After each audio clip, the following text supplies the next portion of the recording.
Dari yang anak pemalu yang ada di pojokan, gak berani reach out siapapun, terus jadi presiden English Club di SMA aku gitu. Jadi itu momen ambis pertama aku sih. Dia nangis guys, karena ranking 2 itu udah nomor 2 gitu loh. Kayak aku SMP tuh di pinggiran banget, karena itu di dekat rumah gitu ya, dan rumahku lumayan pinggir gitu. Pinggir apa? Pinggir laut. Enggak. Kayak mancing gitu. Kuliah tuh mahal gitu. Yang intinya kayak meremehkan banget. Tapi jalannya Allah tuh sebaik itu dan semanis itu. Ternyata aku kuliah nggak pernah bayar akhirnya. Ya Allah, seriusan. Seriusan. Orang-orang yang nyepelein apa segala macam, aku nggak yakin mereka berniat untuk menjatuhkan kita juga sih ya sebenarnya. Kalau misalnya Farhan nggak tertempa segitu banyak, Sedih lagi nih. Kok jadi sedih sih?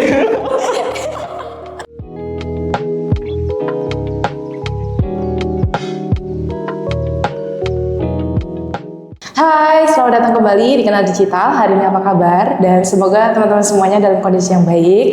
Jadi hari ini aku mau bahas topik yang ketika Farhan bersedia untuk jadi narasumber, saya tuh udah langsung kepikir, saya pengen banget nih bahas topik ini. Jadi dulu waktu pertama kali, aku lupa sih persisnya gimana, kita kenal pertama kali, aku tuh mikir, anak ini keren banget, ambis banget. Jadi aku mau bahas topik tentang ngapain sih ambis banget. Ngapain sih ambis banget? Oke, jadi aku mau tanya beberapa hal ke Farhan dan Farhan silakan jawab iya apa enggak.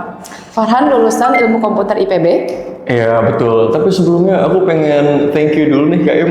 Karena kita BTW udah kenal dari zaman aku kuliah tingkat 3 atau tingkat 4 gitu. Tapi baru pertama kali ini ketemu. Jadi thank you banget Kak Im dari sini. Thank you juga. Berarti pertama kali kamu approach aku itu waktu di IPB masih itu ya? Kuliah ya, masih di IPB, betul. Oke. Terus pernah exchange ke New York University? Betul. Terus barusan lolos AAS? Betul. Di percobaan pertama? Betul. Terus aktif di kegiatan sosial? Betul. Aktif jadi public speaker? Iya, udah sih betul lah. Malu juga ngomongnya. Aktif juga memimpin beberapa proyek digital? Betul. Ya, kurang ambis apa? Ya, jadi nggak sehabis dia sih sebenarnya ya. Jadi ini adalah orang yang menurut saya tepat banget untuk bahas tentang ngapain sih ambis banget. Tapi kita pengen bahas topik ini tentang gimana sih ambis yang sehat, ambis yang bermanfaat, dan ambis yang bahkan diperlukan gitu. Baru pertama kali denger ada ambis yang sehat. Ya, tapi kita lihat dulu ya. Mungkin kita mulai dulu dari pertanyaan pertama. Oke. Farhan menganggap dirinya tuh ambis nggak sih? Terus kalau harus ngasih rate ke diri sendiri dari 0 sampai 10, seberapa ambis dirimu? Pertanyaan macam apa ini? Sebenarnya ambis, benar, define ambis dulu nih ya. Kalau menurutku ambisius itu kalau orang udah mendapatkan sesuatu tapi dia nggak bisa berhenti buat menjadi lebih baik lagi. Kayak dia terus menerus mencoba buat jadi the best version of themselves lah gitu ya. Nah menurutku itu ambis. Dan menurutku natural buat semua orang ngerasain kita pengen jadi lebih baik terus gitu kan ya. Dan itu yang aku rasain sih, karena kita tuh sebagai manusia evolving ya kayak kita ngelewatin fase hidup yang beda-beda gitu-gitu. Jadi kalau aku bilang niat atau perasaanku untuk bisa jadi lebih baik itu ku usahakan selalu ada, walaupun memang moodnya itu up and down lah ya, energi kita nggak selalu full gitu kan ya. Nah tapi kalau ambis ya aku bisa bilang aku ambis karena untuk hal aku salah satu value ku adalah aku pengen terus berkembang gitu. Jadi mencoba hal-hal baru apa segala macam. Kalau ada beberapa hal yang misalnya aku belum pernah coba ini dan aku akan coba. Meskipun itu kayak aku sedikit-sedikit gitu ya, kayak misalnya aku nggak bisa main drum, karena aku belajar main drum, otodidak dari YouTube aja gitu. Jadi untuk hal itu kalau ambis dalam hal akademik, aku nggak kasih skor tinggi untuk ambisiusnya. Tapi untuk hal-hal yang kayak aku pengen experience karena aku belum pernah ngelakuin, aku bisa bilang itu lumayan ambis sih. Mungkin rate-nya 8 kali ya. Ambis ya, tapi kayaknya 9 deh. Oke, 9 KM. Nah, kalau KM ngerasa dirinya ambis apa enggak nih? Oke. Sebenarnya jawabannya udah obvious ya. Enggak, yang ambis kan Farhan. Kalau aku juga kayaknya di angka 8. Oke. Tapi ada penjelasannya gini. Jadi aku tuh mungkin agak sama kita ya. Yang bikin aku merasa pertama kali kita connect itu karena kita selalu punya keinginan untuk jadi lebih baik gitu. Dan ini bukan cuma sekedar pengen jadi dianggap keren atau apapun, tapi karena kita memang pengen lebih bermanfaat, kita pengen lihat full potential kita tuh sampai mana sih gitu kan. Karena dengan itu kan kita bisa berkontribusi lebih banyak gitu ya. Dan aku tuh mendefinisikan ambis itu adalah ya tadi gimana sih kita bisa berkontribusi yang maksimal, bisa melihat potensi terbaik kita, tapi tetap jangan lupa untuk itu tuh bukan berarti harus kerja keras 24 jam sehari, 7 hari seminggu, itu bukan gitu. Tapi tahu di mana saya harus banget nih mengusahakan sesuatu, tapi juga di sisi lain tahu kapan harus istirahat, kapan harus menyenangkan diri sendiri juga. Betul. Gitu. Jadi itulah kenapa aku kasih nilainya itu 8, karena aku ngasih ruang lah ya untuk mengeksplor hal-hal yang menyenangkan diri sendiri juga gitu. Aku setuju sih Kak, aku setuju sih. Soalnya mungkin di perspektif kebanyakan teman-temanku yang ku dengar gitu ya, ambisius itu seolah-olah kayak nggak tidur gitu kan ya, terus nggak ngelakuin hal-hal lain, nggak nongkrong gitu-gitu. Ya sebenarnya ambisius ini kan time frame-nya panjang banget ya. Misalnya kita kuliah, aku kuliahnya 5 tahun gitu ya. Jadi selama 5 tahun itu yang bisa aku lakuin banyak sebenarnya. Dan itu masih bisa aku bagi juga waktunya dengan nongkrong sama teman-teman, mau ikut lomba apa segala macam gitu. Aku setuju banget. Jadi ambisius tapi jangan sampai toxic. Iya, ambisius tapi sehat ya. Ambis sehat. Sesuai judul kita gitu. Oke, tapi kalau ngomongin ambis nih, kapan sih pertama kali Farhan sadar, aku tuh ternyata ambis gitu? Apa sih pengalaman atau kayak memori tentang keambisan pertama kali yang teringat sampai sekarang? Oke, menarik banget. Aku jadi kayak nostalgia. Jadi mikir ke zaman dulu. Jadi aku pikir kayaknya itu mulai dari zaman SMA Kak. Sebenarnya bukan gimana ya, definisi ambis tadi itu kan karena pengen jadi lebih baik kan ya. Ini aku rasa salah satu value kegigihan yang bisa aku ceritain gitu. Jadi pas zaman SMA, bayangin di dalam satu kelas ada satu anak laki-laki di pojokan, nggak berani reach out ke orang-orang, nggak berani ngajak ngobrol, dan tidak di reach out juga. Itu ada lagu. Jadi benar-benar di saat itu ngerasa social awkward gitu loh Kak. Jadi aku mau ketemu sama teman-teman ngobrol yang enak gitu. Nah itu aku malu. Kayak apalagi approach ke perempuan gitu. Kalau jenis itu aku benar-benar sulit banget gitu kayak. Akhirnya aku beraniin diri untuk ikut komunitas debat bahasa Inggris waktu itu. Dan dengan bahasa Inggris yang pas-pasan, dengan social anxiety yang cukup tinggi pada waktu itu. Ya mungkin karena zaman-zaman puber kali ya, jadi masih pemalu gitu loh. Nah itu aku inget banget waktu itu disuruh bikin speech buat nyampein debat itu sepanjang 7 menit, tapi aku cuma bisa ngomong 1-2 menit doang pada waktu itu. Nah di saat ada beberapa orang yang mulai ngerasa, ini sulit, dan akhirnya satu-satu keluar gitu. Di situ aku malah semakin konsisten datang ke situ, dan akhirnya improve ya. Dari awalnya aku merasa malu, yang aku cuma bisa ngomong 1-2 menit karena substansinya juga kurang banyak yang ada di otakku, dengan bahasa Inggris yang pas-pasan juga pada waktu itu. Akhirnya bisa sampai ke 7 menit, improve lebih gitu malah. Dan akhirnya itu di tingkat pertama, kelas 10 ya. Nah di kelas 11-nya alhamdulillah aku jadi presiden klubnya. Dari yang anak pemalu yang ada di pojokan, gak berani reach out siapapun, terus jadi presiden English Club di SMA aku gitu. Jadi itu momen ambis pertama aku sih. Kalau Kak Im apa nih? Oke, menarik banget. Aku jadi keinget dulu sebelum aku cerita momen pertama kali aku sadar aku ambis ya. Jadi waktu itu aku pernah juga lomba, tapi lucunya aku ngelihatnya tuh pengumuman tahun lalunya. Jadi aku datang, ya, jadi setiap tahun. Maksudnya? Setiap tahun ada lomba, dan aku ngelihat temanya tuh tema tahun lalu. Jadi aku waktu itu masuk ke ruangannya itu dengan asumsi, aku udah siap gitu. Ternyata aku tuh salah tema. Oke, tapi kamu tahu apa yang aku lakukan? Sebenarnya kan aku bisa ya mundur aja gitu, kayak aku nggak jadi maju. Tapi aku waktu itu paksain diri aku untuk maju. Nah ini juga yang mungkin ada di definisi ambis aku gitu. Jadi ambis buat aku itu bukan sekedar atau bahkan bukan soal dapat gelar, dapat juara atau apapun, tapi soal membuat diri kita tuh nyampe potensi maksimal. Dan waktu itu aku paksain maju karena aku bilang gini, kalau aku terlatih malu kayak gini, ke depan tuh menghadapi rasa malu apapun kayaknya berani deh gitu. Exactly. Betul. Iya, jadi aku Betul. paksain maju impromptu aja sebisa aku, dan bahasa Inggrisku pas-pasan juga by the way. Jadi bener-bener kayak semampu aku, pokoknya aku usahain sampai 5 menit waktu itu kan. Oh, ngomong apa aja lah yang aku pikir. Bisa Kalau ngidul kan. ya kan? Dan jelas nggak bakal juara, itu jelas. Tapi maksud aku kayak waktu itu, dengan begini rasanya kesulitan di depan sana tuh aku lebih ready gitu. Itu menurut aku salah satu definisi dari semesta ambis aku. Gitu. Oke, tapi kalau ngomongin pertama kali aku sadar aku ambis, itu waktu aku kelas 2 SMP. Jadi waktu Dari SMP, even lebih awal dari aku ya. Iya.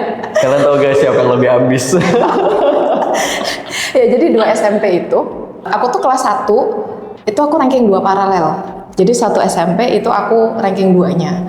Nah, waktu itu terus kelas 2 ternyata aku ranking 2 kelas. Bahkan nggak paralel, 2 kelas. Terus Dari yang 2 paralel jadi ya, ranking 2 di 2 kelas. di kelas Oke, gitu. oke. Terus abis itu aku perhatiin nilainya. Ternyata itu karena pembulatan. Jadi waktu itu tuh nilai ujian aku lebih bagus, nilai macam-macamnya lebih bagus, tapi banyak nilaiku yang dibulatin ke bawah. Nah, untuk temanku ini banyak yang dibulatin ke atas. Loh, Di raportnya. kok gitu aneh? I don't know why waktu itu. Terus aku ingat aku pulangnya nangis. Dia nangis guys karena ranking 2 itu udah nomor 2 gitu loh. Iya, tapi bukan setelah aku agak berpikir kesini ya. Waktu aku akhirnya lebih dewasa, aku nyadar bahwa waktu itu yang aku tangisin tuh bukan ranking 2-nya, tapi ketidakadilannya gitu loh. Jadi kayak kamu merasa kamu udah berusaha keras, terus itu tidak diapresiasi sepantasnya gitu. Jadi kesini aku tuh sadar bahwa topik ketidakadilan tuh cukup sensitif buat aku ternyata gitu. Karena aku merasa kalau kamu udah berjuang keras, hasilnya tuh harusnya tercermin gitu loh. Dari usaha kamu itu bakal tercermin di hasilnya juga. Tapi walaupun setelah kita mendewasa kita sadar ya, hidup itu inherentnya memang tidak adil. Betul.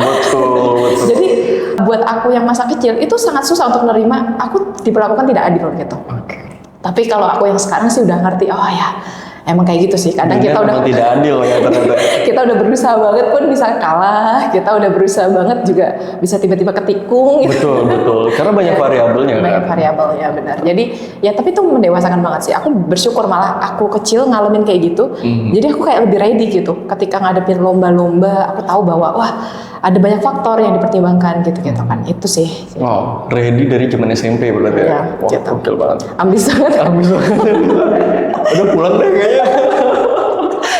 Udah ketemu Queen of Ambisnya ini. Nggak. Tapi sebenarnya kalau aku perhatiin ya, orang-orang ambis tuh pasti punya alasan kenapa dia ambis kan. Betul. Tapi kita by the way udah sepakat kan bahwa kita tuh sama-sama ambis kan. Gimana ya? Jangan-jangan kalau nggak sepakat berarti nggak berlaku nih pertanyaan ini gitu. Oke. Tapi ambis kamu tuh datangnya dari mana sih? Apakah keinginan membuktikan kepada dunia, atau kamu pengen membuktikan seseorang yang dulu kayak mencela atau meremehkan? Oh, kamu tuh salah. Aku tuh sebenarnya lebih dari itu. Atau apa nih? Atau karena passion? Emang passionku adalah ambis gitu. Hobi ambis gitu ya. Kalau ada formulir hobi ambis. Jadi jawabannya mungkin ini tergantung sama fase hidup, karena beda umur, kita kan beda environment ya, beda lingkungan, maka dia punya beda motivasi gitu kan. Jadi kalau di zaman SMA mungkin ada sedikit banyak tuh keinginan untuk eksplorasi hal-hal baru. Karena benar-benar kita dari SMP itu kan masih cingit banget ya. Terus tiba-tiba ke SMA dimana kita kayak mulai pengen berekspresi, pengen mulai cari jati diri gitu kan ya. Jadi kita cobalah ekskul apa segala macam, dan akhirnya kita ya ikut lomba dan lain sebagainya gitu-gitu. Nah, kalau di zaman kuliah ya udah beda lagi tuh. Mungkin kita mulai cari achievement buat akademiknya yang arah ke profesional dan lain sebagainya gitu-gitu. Nah, kalau aku di zaman SMA ya itu aku bilang aku pengen explore aja hal-hal baru yang belum pernah aku lakuin. Karena aku nggak pengen kalau aku lulus dari suatu tempat, misalnya aku kontribut di organisasi apa, terus ada satu hal, misalnya aku lagi ngobrol sama Kaim gitu kan ya, aku pernah begini, kamu pernah nggak gitu? Terus aku bilang belum pernah. Jangan sampai. Ambis. Aku pengen coba experience kayak, at least aku punya knowledge atau kayak punya empati yang cukup untuk orang-orang yang pernah ngerasain hal ini. Jadi misalnya KM lagi cerita, aku pernah begini, dan aku bisa berempati dengan ceritanya KM. Jadi ternyata pas KM cerita, aku juga pernah berada di posisi itu dan aku ngerti perasaan dan capeknya dan lain sebagainya gitu-gitu. Seperti itu sih. Nah jadi kalau buat di zaman kuliah ada satu hal yang nge-trigger aku sih. Jadi BTW aku dari Pontianak, dari Kalimantan. Kebanyakan teman-temanku ngerosting Kalimantannya. Even aku dipanggil Bang Kalimantan. Dipanggil Bang Kalimantan. Jadi mungkin karena media itu kan banyak nge-showcase, fokusnya tuh kayak Kalimantan tuh hutan, orang hutannya gitu-gitu kan ya. Jadi aku terroasting lah sama teman-temanku ini. Dia bilang di Pontianak ada mall apa enggak gitu-gitu loh. Sekolahnya naik apa dan lain sebagainya gitu-gitu.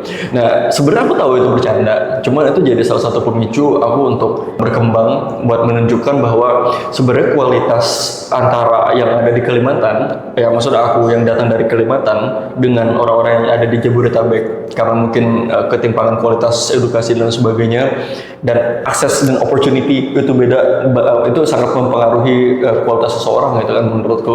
Nah di situ aku ngerasa aku pengen membuktikan bahwa orang dari Kalimantan ini nggak bisa dianggap semena-mena gitu. Bukan berarti kita orang daerah itu nggak mampu buat compete di dunia yang lebih besar atau organisasi yang lebih besar. Yang in this case itu kan multicultural ya.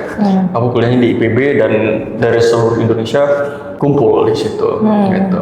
Kalau KM gimana tuh? Oke, tapi ini proses kayak yang kita obrolin tadi ya, soal bahwa di mana kita dilahirkan itu tuh sangat ngaruh sama akses dan opportunity yang kita dapetin gitu. Makanya biasanya nih kalau kita pernah ngerasain akses tuh terbatas, opportunity terbatas, kita jadi mau berjuang banget buat itu gitu. Beda sama orang yang bisa for granted dapetin itu gitu. Dan itu juga aku alamin waktu aku dari SMP. Aku SMP tuh di pinggiran banget karena itu di dekat rumah gitu ya, dan rumahku lumayan pinggir gitu. Pinggir apa? Pinggir laut. Enggak. Sambil mancing gitu. Ini sekolah ambil mancing guys, seru banget. Enggak, aku tuh lumayan pesisir lah, maksudnya kayak 10 kiloan mungkin dari pantai. Nah, aku tuh waktu itu ke kotanya, ke Purworejonya gitu. Dan dengan keterbatasan teknologi yang ada waktu itu, akses yang aku dapet tuh agak jauh dari anak-anak kota gitu. Purworejo aja udah aku sebut kota by the way. Karena aku dari desa. Terus waktu itu aku ngerasa pas aku masuk, kok anak-anak ini apa ya, mereka lebih percaya diri. Ya nggak tahu ya, anak kota tuh kayak karena mereka udah terbiasa sama akses, kesempatan dan sebagainya. Jadi mereka lebih terlatih kayaknya, lebih percaya diri, membawakan dirinya juga lebih enak gitu kan. Jadi aku bisa relate sih sama apa yang disebutin Farhan tadi. Nah, kalau apa alasan aku ambis? Jadi ini setelah aku trace lagi kenapa aku ambis. Jadi aku inget banget di masa kecil. Jadi keluargaku tuh hidupnya dulu cukup susah gitu. Jadi banyak orang yang kayak, nggak mungkin bisa kuliah tuh mahal gitu. Terus kayak, kamu tahu nggak laptop tuh mahal, padahal kalau kuliah butuh laptop dan sebagainya gitu. Yang intinya kayak meremehkan banget, nggak akan bisa. Kamu tuh nggak akan bisa kuliah, sepinter apapun kamu nggak akan bisa kuliah gitu. Tapi jalannya Allah tuh sebaik itu dan semanis itu. Ternyata aku kuliah nggak pernah bayar akhirnya. Ya Allah, seriusan? Seriusan. Jadi aku dari D3 STAN itu dibiayai negara. Aku dapat beasiswa untuk S1 aku juga, untuk S2 juga gitu. Jadi apa ya, jawaban dari ucapan orang-orang itu yang bilang aku nggak bakal bisa kuliah karena itu mahal, dibalas sama Allah adalah kamu nggak akan bayar. Udah, kamu santai aja, kuliah kamu akan ditanggung semuanya gitu. Jadi kayak sekarang pas aku ngeliat, ternyata nggak apa-apa ya kita diremehin orang, kitanya diem, tapi pasti dibalas sama Allah gitu dengan cara yang lebih manis. Jadi akhirnya aku ngerasa kayak, ya nggak apa-apa gitu. Kalau sampai sekarang pun misalnya aku kayak diremehin orang atau dilihat orang sebagai kamu nggak mampu atau kamu kurang capable dalam sesuatu, aku tuh ngerasa kayak ya udah, yang penting aku tetap berusaha keras, aku buktiin gitu ya. Dan biasanya malah kebalik situasinya gitu. Aku tuh kayak merasa hidup aku tuh menyaksikan banyak miracle di mana aku membalik situasi gitu loh. Kayak dari apa yang disepelein tiba-tiba tuh aku jadi lebih dari yang nyepelin aku gitu. Jadi aku ngerasa kayak nggak apa-apa, dan itu mendewasakan aku banget sih sampai sekarang gitu. Oh, wow. Kayaknya kita harus ada bikin satu sesi khusus nih buat ini gitu ya. Karena menarik banget, ini inspiring story banget. Thank you banget udah sharing Kak Ims. Jadi memang aku ngerasa juga kayak orang-orang yang nyempelin apa segala macam gitu-gitu, aku nggak yakin mereka berniat untuk menjatuhkan kita juga sih ya sebenarnya. Mungkin mereka ada satu hal yang sulit buat mereka achieve. Aku pernah dibully juga, pernah dibully di zaman SMA. Jadi ada temanku, salah seorang di orang kelasku ini, teman kelasku, dia mohon maaf kata dia bau badan lah, gitu. Jadi dia bau badan dan akhirnya temanku ini ngebully, disemprot lah pakai Stella di badannya. Aku marahin, jadi aku marahin pokoknya jangan sampai ngebully temanku gitu loh katanya.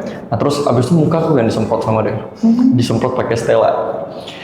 Ya itu bentuk pembulian juga kan ya sebenarnya. Dan bener aku juga ngerasa resonate juga dengan ceritanya Kaim kalau ya cerita-cerita kayak begitu sebenarnya yang menguatkan kita juga gitu ya buat kedepannya, bahwa kita pernah dalam posisi seperti itu berarti kita ngerasa bahwa digituin tuh gak enak. Makanya jangan gituin orang lain gitu. Right. Jadi makanya kita, dengan aku pernah ngerasain experience itu, aku bisa lebih berempati sama orang yang mungkin pernah dibully atau segala macam. Jadi sebisa mungkin karena kita punya goodwill, ada niat baik untuk respect orang lain, terus kita kayak berjejaring dan sebagainya, membangun koneksi gitu-gitu kan. Nah maka kita tahu apa yang orang lain nggak suka karena kita juga pernah ngerasain itu. Gitu. Dan orang-orang yang udah pernah ngalamin banyak tuh personality-nya kan jadi kebentuk ya. Dan aku ngerasa gini Farhan, aku pun berinteraksi sama kamu tuh ngerasa ini Farhan tuh orang yang considerate, thoughtful. Dan itu mungkin terjadi karena kamu udah ngelewatin banyak gitu. You went through a lot untuk sampai jadi Farhan yang sekarang. Itu nggak sih kalau misalnya Farhan nggak tertempa segitu banyak? Sedih lagi nih. Kok jadi sedih sih? Woi sedih woi. Bentar, tonnya tadi waktu kita ngobrol nggak kayak gini? Iya, abis energik gitu kan, kok jadi sedih nih? Iya, kok jadi sedih. Oke, berarti kita next aja pertanyaan sebelum kita nangis. Oke. Nah, tadi kan Farhan sempat ngomong nih kalau Farhan tuh ternyata ada nongkrongnya juga, mainnya juga, relaxnya juga gitu. Tapi sebenarnya apa sih sisi Farhan yang mungkin nggak banyak orang tahu gitu di balik sisi yang ambis? Karena kalau by the way silahkan kepo sosial medianya Farhan, nanti ditulis di sini itu sangat-sangat ambis, bahkan dia kayak belajar macem-macem gitu. Dan aku mikir nih anak aku meleng dikit udah bisa sesuatu gitu. Jadi kayak di balik sisi itunya apa sih yang orang-orang nggak tahu soal Farhan? Kayaknya pertanyaan aku balikin dulu deh, soalnya lebih misterius Kaim sumpah. Dan bertahun-tahun aku kenal, aku nggak tahu tuh. Mungkin boleh dijawab duluan sih Kak. Oke, gantian ya. Oke, aku dulu. Ini boleh nanya, boleh iya nanya balik justru. Kamu nggak ngerosting aku, roasting aja. Itu urusan.